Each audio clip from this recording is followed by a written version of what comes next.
Bismillahirrahmanirrahim. Innal hamdalillah nahmaduhu wa nasta'inuhu wa nastaghfiruh wa na'udzu billahi min shururi anfusina wa min sayyiati a'malina. May yahdihillahu fala mudilla lahu wa may yudlil fala hadiyalah.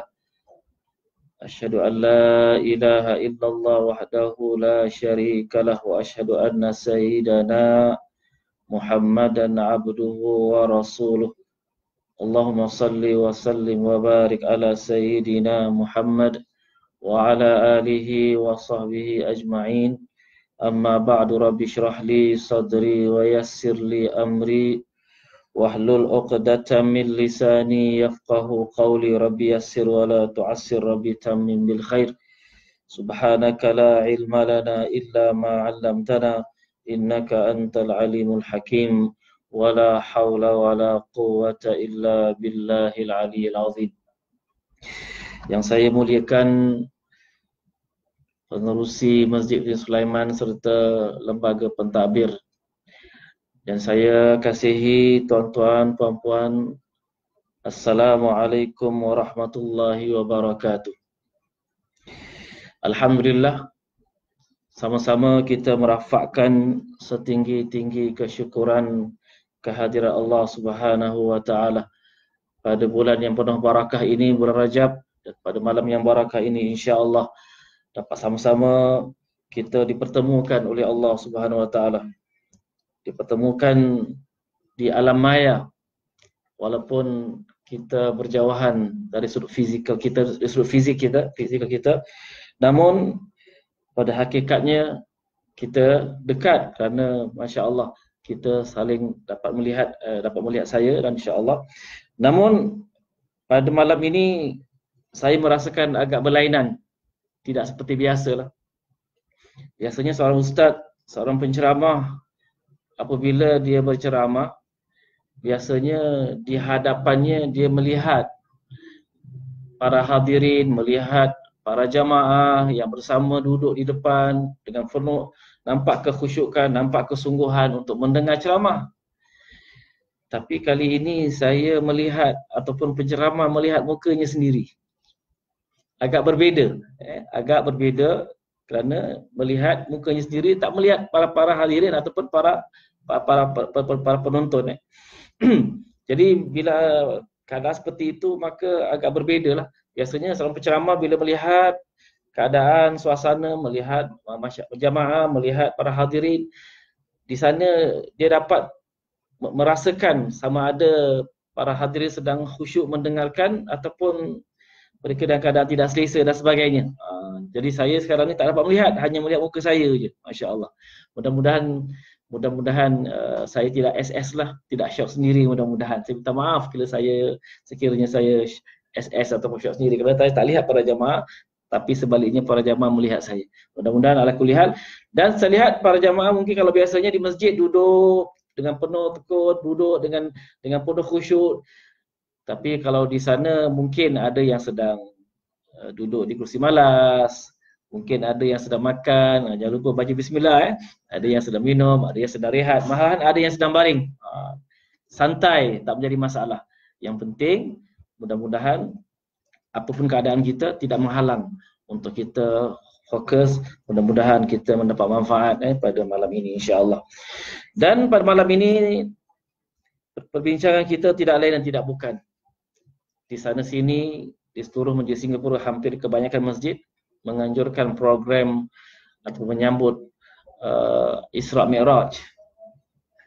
Maka masya-Allah tidak begitu juga Masjid Hussein Sulaiman kita menyambut Isra Mi'raj. Mudah-mudahan kita dapat mengimbas kembali sejarah perjuangan pengorbanan baginda Rasulullah sallallahu alaihi wasallam. Walaupun ceramah Isra Mi'raj saya rasa bukan sesuatu yang baru. Jadi bagi mereka yang umurnya sudah 50 tahun, mungkin dah 40 tahun dia dengar ceramah Isra Mi'raj. Adapun yang umur 60 mungkin dah 50 tahun dengar perkara-perkara yang berkaitan dengan Isra Mi'raj. Maka saya yakin para penonton, mereka-mereka yang pernah mendengar dan mengetahui bagaimana perjalanan Isra' Mi'raj.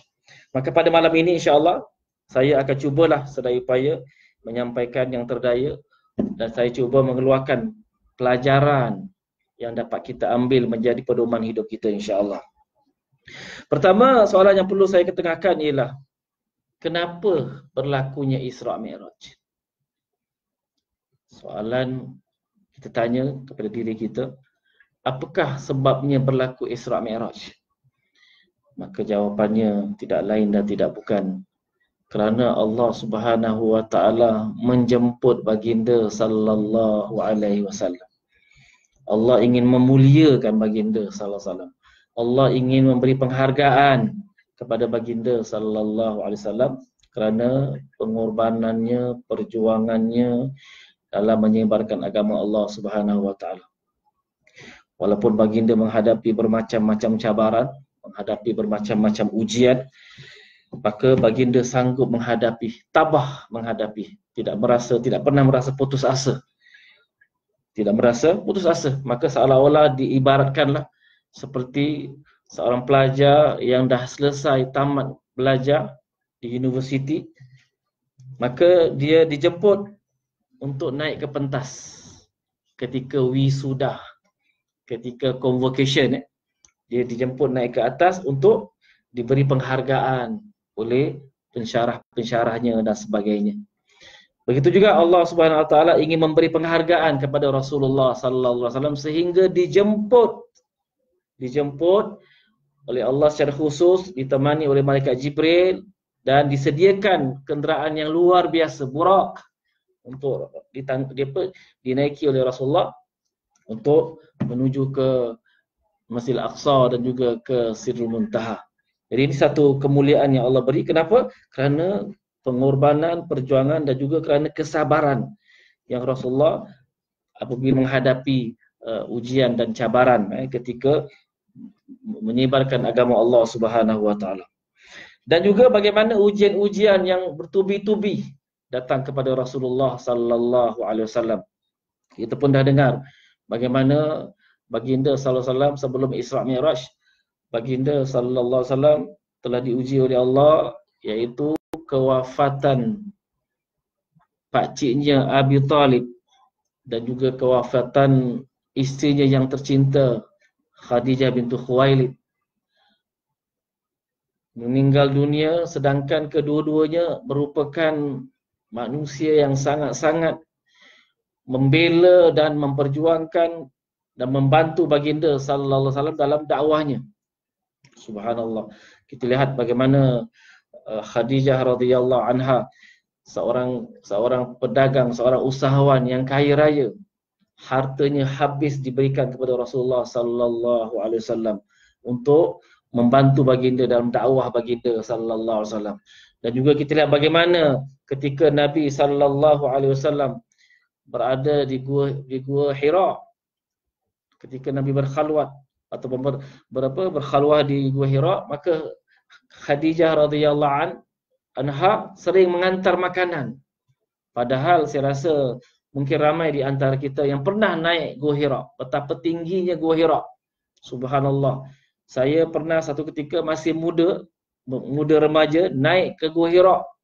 Subhanallah, saya naik dari lepas asar sampai maghrib. Subhanallah, itu pun banyak berhenti minum syai, minum teh, naik lagi, berhenti minum syai, minum teh, baru sampai ke atas.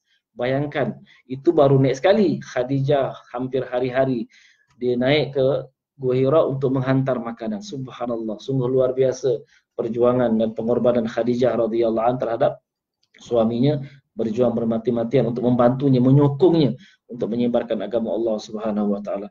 Kemudian baginda diuji oleh Allah, wafatnya Khadijah, maka satu kepahitan, satu tamparan atau satu ujian yang luar biasa apabila seseorang isterinya meninggal dunia. Begitu juga kita lihat bagaimana Abi Talib, pakcik baginda, yang mana beliau ini menyokong baginda sallallahu alaihi wasallam walaupun beliau tidak beriman. Di sini kita lihat bagaimana subhanallah Rasulullah SAW sangat sayang kepada pakciknya Abu Talib yang sama-sama menyokong baginda dalam perjuangannya, dalam dakwahnya, dan juga baginda SAW cuba memujuk pakciknya agar masuk Islam. Tapi malangnya Allah tidak memberi hidayah kepadanya.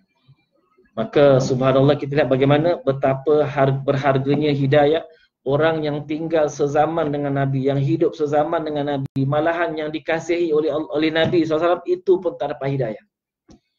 Pakciknya Abu Talib yang bersama, yang menyokong, pakciknya Abu Jahal, Abu Lahab, tinggal sezaman, hidup dengan Nabi SAW, mengenali Nabi, jumpa Nabi, tapi tak beriman. Subhanallah. Tapi kita alhamdulillah, walaupun tak jumpa Nabi sallallahu alaihi wasallam, telah diberi hidayah oleh Allah. Subhanallah. Ini satu anugerah yang sangat-sangat bernilai, yang sangat-sangat berharga, yang perlu kita pelihara. Bagaimana apabila Allah tak nak beri hidayah, maka tidak ada siapa yang boleh beri hidayah. Walaupun Nabi sendiri tak mampu memberi hidayah kepada pakciknya. Seperti mana firman Allah SWT, innaka la tahdi man ahbabt walakinnallaha yahdi man yasha. Sesungguhnya engkau tidak mampu ya Muhammad memberi petunjuk kepada orang yang kau kasihi. Sesungguhnya Allah memberi petunjuk sesiapa yang Allah kehendaki. Subhanallah. Jadi kita alhamdulillah bersyukur kepada Allah diberi hidayah oleh Allah Subhanahu wa taala. Maka kita kena pelihara, kita kena jaga hidayah tersebut. Bukan saja untuk diri kita, malahan untuk keluarga kita, anak-anak kita, zuriat kita. Kita pastikan kita memberi mereka ajaran agama yang sempurna, yang mencukupi, supaya mereka dapat menjaga agama mereka, memelihara agama mereka sampai beberapa keturunan kita, sampai bila-bila, kerana berkat agama yang kita berikan. Kerana agama itu nur. Apabila kita tidak memberikan agama yang mencukupi, maka dikuatiri mereka boleh kufur, auzubillah min zalik, kerana cabaran dan ujian di akhir zaman sungguh luar biasa. Maka perlu kita pastikan kita menjaga ataupun memberikan didikan agama yang mencukupi, kerana sesuatu yang sangat berharga sebagai seorang muslim ialah hidayah, keimanan. Tidak mengapa kita hilang wang kita, tidak mengapa kita hilang rumah kita, tak mengapa kita hilang segala-galanya, tapi jangan kita hilang iman kita. Kerana imanlah penentu kebahagiaan dunia dan juga akhirat. Itu di antara kita lihat hikmah daripada Isra Mi'raj, bagaimana menjelaskan kepada kita betapa hidayah sesuatu yang sangat berharga. Dan juga sifat sabar baginda menghadapi tantangan, menghadapi cabaran. Kita bayangkan baginda berdakwah di kota Mekah selama 13 tahun. Dan kita lihat sebelum berlaku Isra Mi'raj, dalam 10 tahun ke atas, baginda dah berdakwah dah kepada kaumnya sendiri. Malahan yang menyedihkan, majoriti kaumnya tak menerima ajaran ataupun ajakan baginda sallallahu alaihi wasallam, walaupun kaumnya sendiri, walaupun kaum kerabatnya sendiri. Malahan penentang tegar baginda sallallahu alaihi wasallam adalah pakciknya Abu Jahal dan Abu Lahab. Subhanallah. Jadi ini satu ujian ya. Artinya 10 tahun lebih baginda berdakwah kepada kaumnya, mereka enggan menerima akan dakwah baginda. Itu pun baginda tak putus asa. Baginda tak putus asa. Baginda cuba pergi ke Taif. Cuba pergi ke Taif untuk mengajak kaumnya, mengajak kaum Taif untuk beriman. Itu pun ditolak oleh kaum Taif. Malahan mereka menghina baginda, mereka mencaci baginda, dan mereka membiarkan anak-anak melempar batu terhadap Rasulullah sallallahu alaihi wasallam. Subhanallah. Bagaimana keadaan seperti itu, baginda tetap bersabar, teruskan perjuangan dan tidak berburuk sangka dengan Allah Subhanahu wa taala. Malahan tidak mematahkan semangat baginda walaupun mereka enggan menerima dakwah baginda sallallahu alaihi wasallam. Baginda terus berdakwah.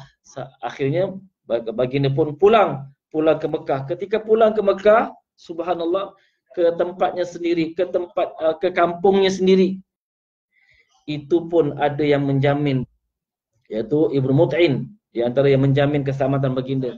Kalau tidak, baginda mungkin dibunuh. Kenapa? Mereka dah tak segan silu, mereka tak rasa takut, tak merasa segan. Kenapa? Kerana Abu Talib dan juga Khadijah telah meninggal dunia. Jadi mereka rasa, tapi alhamdulillah Ibnu Mut'im telah menolong ataupun menjamin baginda sallallahu alaihi wasallam. Kemudian dalam keadaan yang begitu gusar, yang keadaan getir, ditolak oleh kaumnya sendiri dan dia diancam tidak dibunuh dan sebagainya, tapi Rasulullah tetap tabah, tidak putus asa, sehingga kan Allah Subhanahu wa taala ingin menggembirakan baginda sallallahu alaihi wasallam, maka diantar Jibril alaihissalam dan juga bersamanya Buraq untuk menyambut ataupun menjemput baginda sallallahu alaihi wasallam untuk Isra' dan Mi'raj. Tanda penghargaan kepada baginda kerana berjuang bermati-matian, tak berputus asa dan tak patah semangat dan tidak buruk sangka dengan Allah sama sekali. Terus kegagalannya berdakwah kaumnya di Taif ataupun kaumnya di Mekah tidak mematahkan semangat baginda sallallahu alaihi wasallam. Baginda terus berjuang dan akhirnya baginda sallallahu alaihi wasallam didatangi oleh malaikat Jibril dan juga Jibril bersama Buraq. Cuma kita lihat bagaimana apabila baginda didatangi oleh Jibril dan Buraq, ada bersama Buraq. Cuba kita lihat apa yang dilakukan oleh Jibril kepada baginda sallallahu alaihi wasallam. Adakah bila sampai ke rumah baginda, Jibril berkata, "Wahai Muhammad, tukar pakaianmu. Pakailah pakaian yang lawa-lawa, pakaian yang hebat-hebat kerana engkau nak jumpa Tuhanmu. Tukarlah sarbanmu yang lebih hebat supaya engkau nak jumpa Tuhanmu." Tapi ternyata Jibril alaihissalam tidak menyuruh seperti itu kepada baginda sallallahu alaihi wasallam. Apa yang Jibril buat? Jibril malahan datang jumpa baginda sallallahu alaihi wasallam dan Jibril membelah dada baginda sallallahu alaihi wasallam, membersihkan hatinya dengan air Zam-Zam, membersihkan dari segala sifat-sifat kotor, dari sifat-sifat yang tidak elok, yang busuk dan sebagainya, dibersihkan dengan air Zam-Zam. Dan ini kata Ibnu Hajar Asqalani dalam kitabnya Fathul Bari menyebut bahawasanya ianya berlaku sebanyak 3 kali. 3 kali berlaku yang Allah Subhanahu Wa Taala memerintahkan Jibril untuk membersihkan hati baginda sallallahu alaihi wasallam. Pertama, ketika Nabi masih kanak-kanak, dibelah dadanya, dibersihkan dengan air Zam-Zam, kemudian ditutup semula. Begitu juga ketika sebelum Nabi dilantik menjadi Nabi. Dan yang terakhir ialah ketika Nabi nak Isra' Mi'raj. Tiga kali dilakukan. Malahan ada ulama yang mengatakan 4 kali. Subhanallah.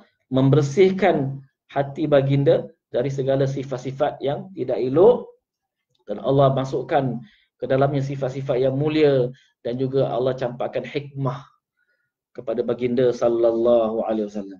Di sini kita lihat betapa pentingnya kita membersihkan hati kita daripada segala sifat-sifat yang kotor seperti kufur, takabbur, riya, ujub dan sebagainya. Buktinya bagaimana Allah Subhanahu Wa Taala memerintahkan Jibril untuk membersihkan hati baginda sebanyak 3 kali. Subhanallah. Dan kita lihat Allah Subhanahu Wa Taala subhanallah berfirman dalam Al-Quran, "Yauma la yanfa'u malu wala banun illa man atallaha biqalbin salim." Artinya pada hari yang tidak bermanfaat harta dan juga anak kecuali mereka-mereka yang berjumpa Allah dengan membawa hati yang bersih. Subhanallah, menunjukkan betapa pentingnya kita membersihkan hati kita. Subhanallah, kita lihat kitab Majmu' karangan Imam Nawawi rahimahullah. Kitab Majmu' ini kitab fiqh, kitab fikih, membahaskan masalah-masalah fikih yang begitu mendalam, yang begitu terperinci, perbahasan mazhab Syafi'i ataupun Syafi'iyah atau Imam Nawawi rahimahullah. Namun di muqaddimah Majmu', Imam Nawawi memberi penekanan tentang pentingnya seorang muslim, wajib seorang muslim membersihkan hatinya dari segala sifat-sifat madmumah. Subhanallah. Jadi di sini kita lihat penting kita membersihkan hati kita dengan sifat-sifat madmumah. Seperti mana kita lihat bagaimana Jibril alaihissalam telah membersihkan hati baginda dengan air Zam-Zam. Subhanallah. Satu, membersihkan hati dengan segala sifat-sifat kotor. Kenapa?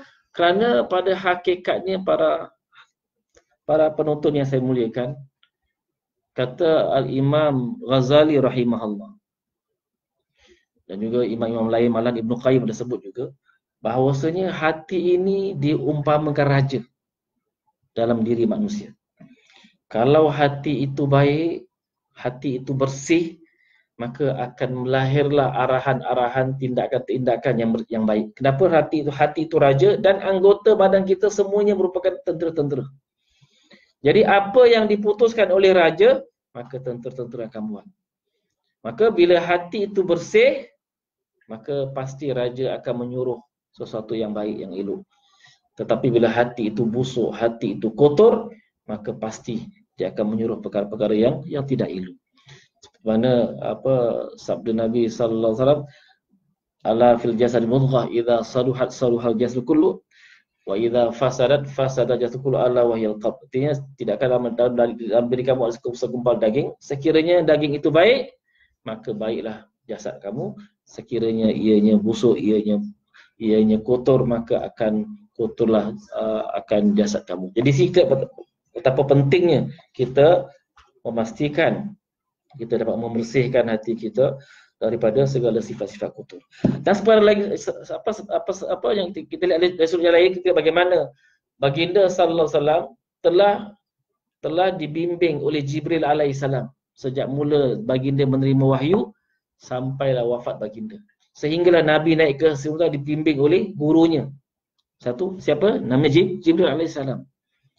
Menunjukkan betapa baginda sallallahu alaihi wasallam pun berguru. Dia perlukan guru untuk membimbing dia. Saya tanya dengan para hadirin atau para penonton, boleh tak Allah langsung memberikan Nabi ilmu tanpa Jibril? Secara logika, kita fikir agak-agak boleh tak Allah memberi Nabi ilmu pengetahuan segala-galanya tanpa Jibril? Langsung Nabi langsung pada Allah tanpa Jibril. Agak-agak boleh tak? Idza arada syai'an ay yaqula lahu kun fayakun. Sekiranya Allah kehendaki akan sesuatu, Allah kata jadi. Maka tidak mustahil Allah boleh memberi Nabi ilmu wahyu tanpa Jibril. Tapi kenapa melalui Jibril? Di sini Allah memberi isyarat betapa Nabi sallallahu alaihi wasallam memerlukan guru untuk membimbing baginda sallallahu alaihi wasallam. Antara Nabi dengan Allah SWT ada guru, iaitu Jibril.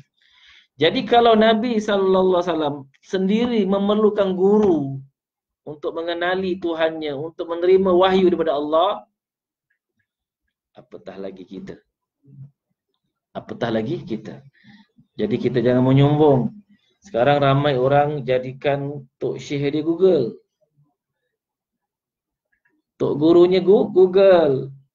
Tok gurunya maklumat yang dia terima daripada WhatsApp ataupun daripada Facebook, itu sebagai sandarannya, sebagai gurunya. Subhanallah. Yang peliknya, apabila keretanya rosak, tahu pula jumpa mekanik. Kenapa tak bila kereta rosak, awak buka lah Google. Kereta saya rosak.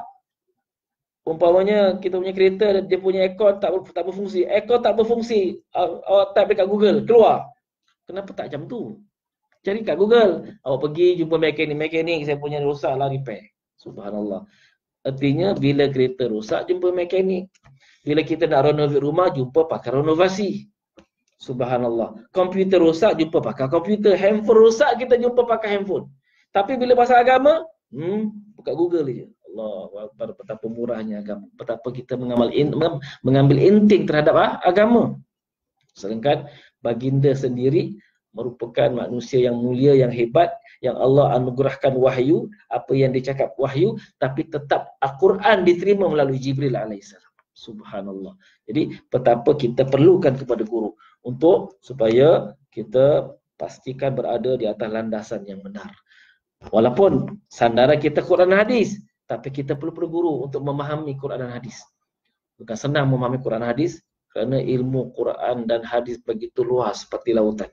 Subhanallah. Jadi tanpa guru pasti kita tersasar. Sebab tu kata ulama, barang siapa yang belajar tanpa guru, maka syaitanlah gurunya. Jadi ni saya lihat ni satu pelajaran yang perlu kita ambil, yang mana kita perlu berguru. Tak kira dengan siapa, yang penting cari guru untuk membimbing kita. Seperti mana Rasulullah sallallahu alaihi wasallam membimbing kita, dibimbing oleh Jibril alaihi salam. Itu perkara yang kedua yang saya lihat, penekanan yang saya berikan. Dan yang ketiga, kerana memandangkan masa,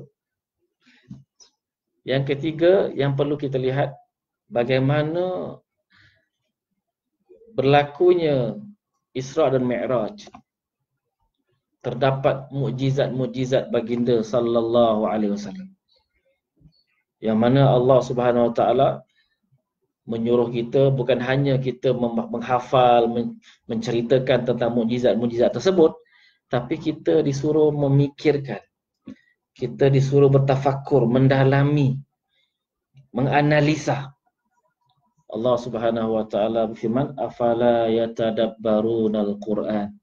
Tidakkah kamu tadabbur akan ayat-ayat Allah Subhanahu wa taala? Dan dalam ayat-ayat Allah membincangkan bermacam-macam mukjizat baginda sallallahu alaihi wasallam. Begitu juga afala tatafakkarun, tidakkah kamu berfikir? Maka Allah suruh kita bukan hanya kita menghafal cerita Isra Mi'raj ataupun cerita-cerita baginda sallallahu alaihi wasallam, sejarah baginda daripada mula baginda dilahirkan sampai Rasulullah wafat, kita menghafal ceritanya, tapi kita disuruh mengkaji dan menganalisa dan mendalami.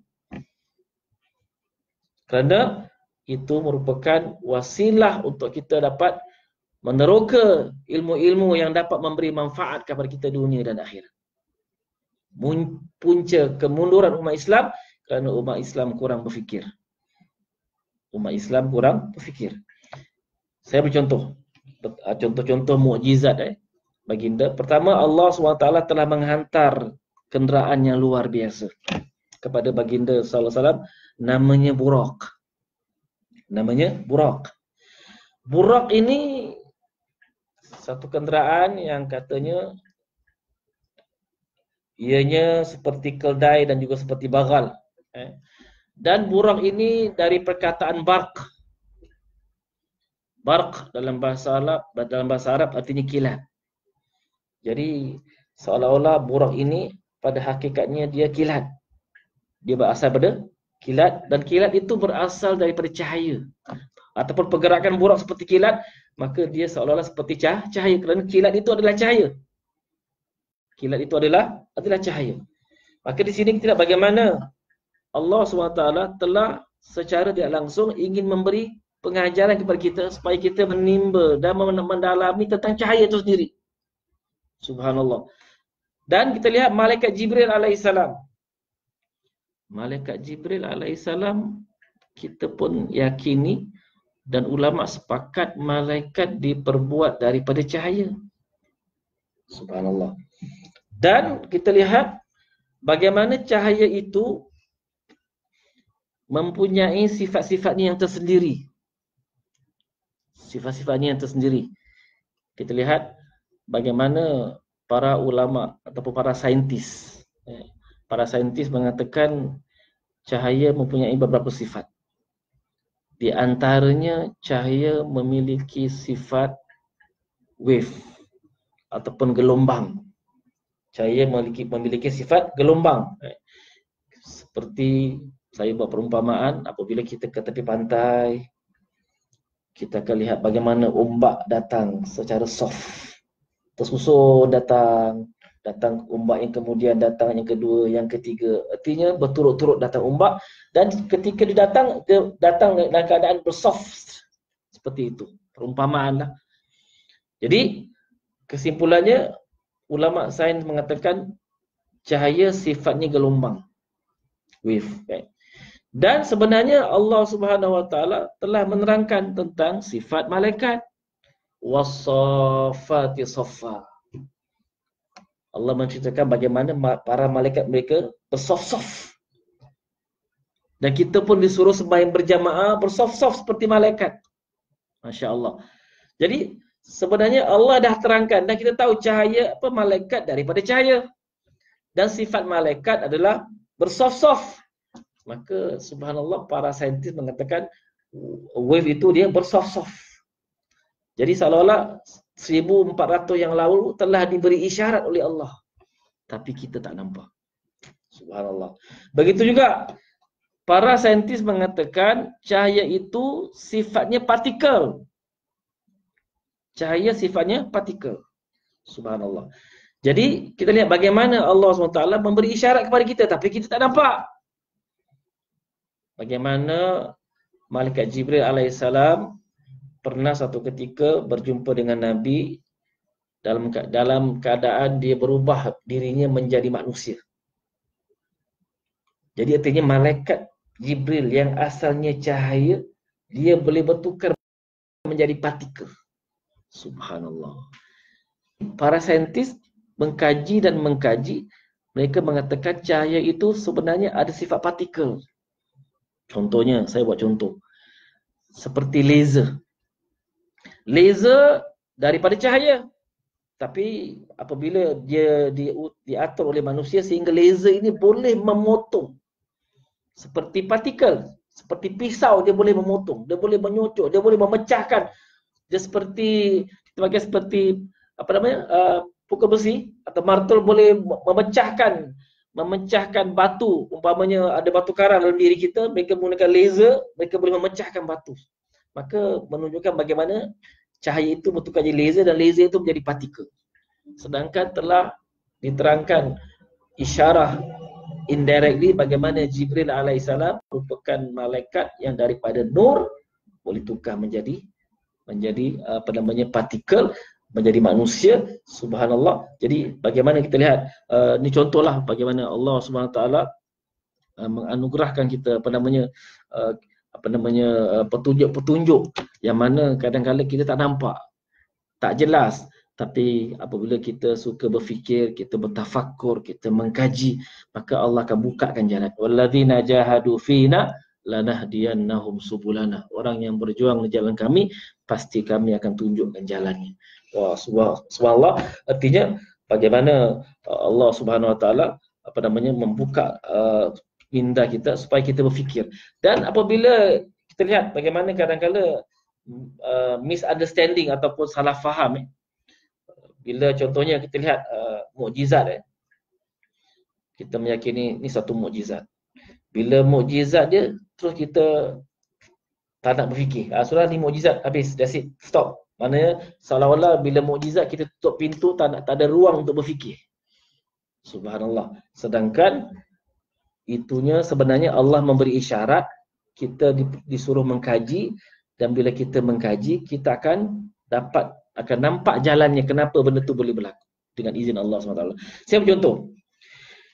Ketika di zaman Nabi sallallahu alaihi wasallam, ketika Nabi Isra Mi'raj, setelah Nabi pulang ke Mekah, maka Nabi berceritalah bagaimana baginda sallallahu alaihi wasallam dari Mekah, Nabi pergi ke Masjid Aqsa, kemudian Nabi ke Sidratul Muntaha, dalam satu malam dah pulang.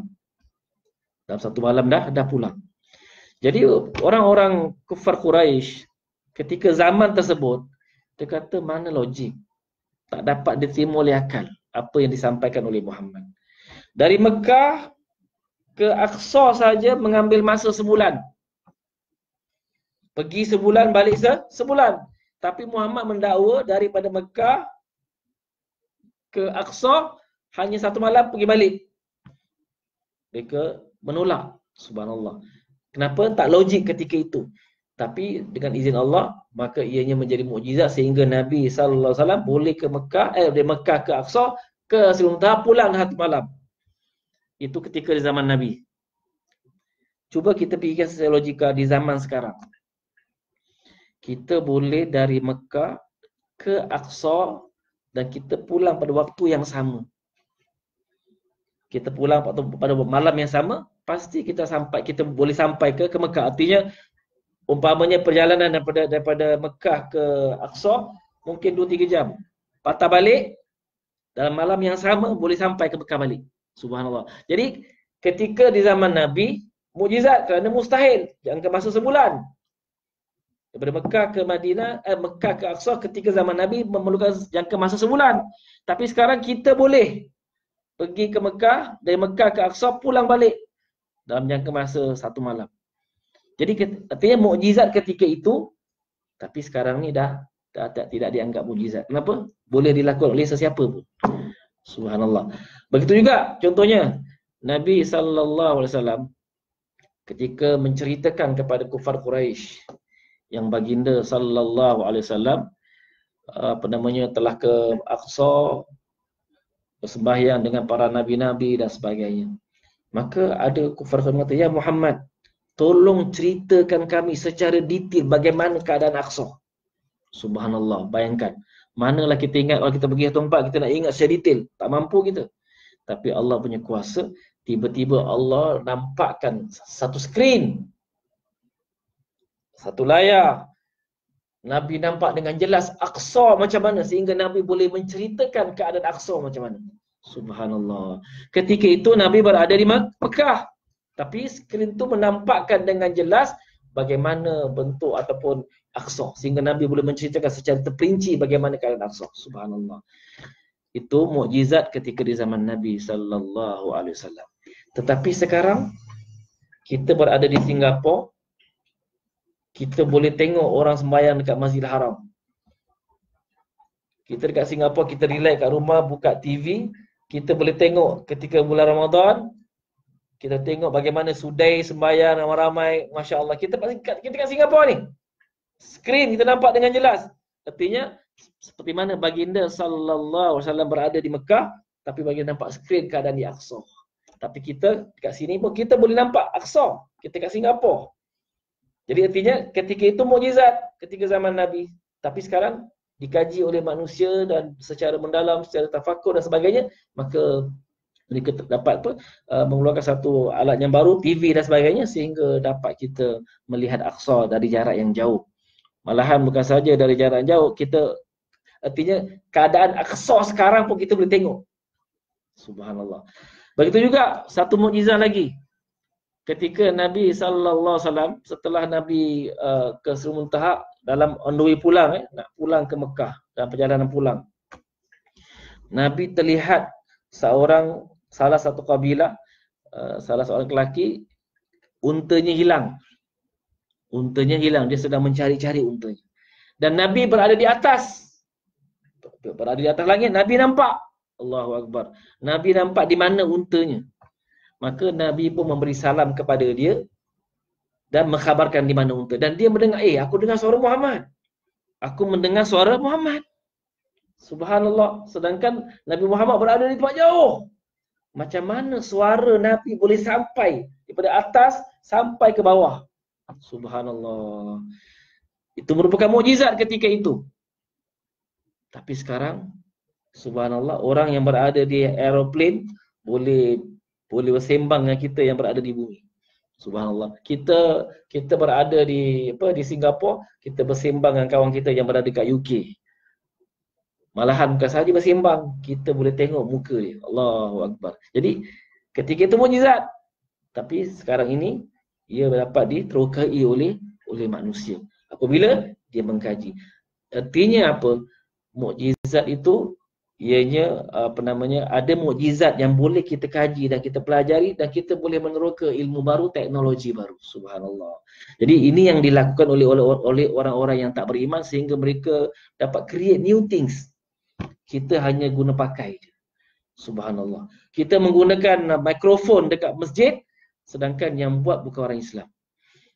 Banyak kemudahan-kemudahan masjid yang kita gunakan, pada hakikatnya yang buat bukan orang Islam. Subhanallah. Jadi kenapa? Kerana kita kurang berfikir, kita kurang bertafakur, kita kurang mendalami. Dan kita lihat bagaimana ayat-ayat Quran, kita hanya fokus tentang ayat-ayat yang berkaitan dengan hukum syarak. Kita kurang. Dan alhamdulillah para ulama-ulama dahulu telah membincangkan secara detail, secara mendalam tentang hukum-hukum syarak. Berlambat-lambat kitab mereka. Tapi kurang pendedahan dalam mengkaji dari sudut ayat-ayat kauniyah yang ada dalam Al-Quran.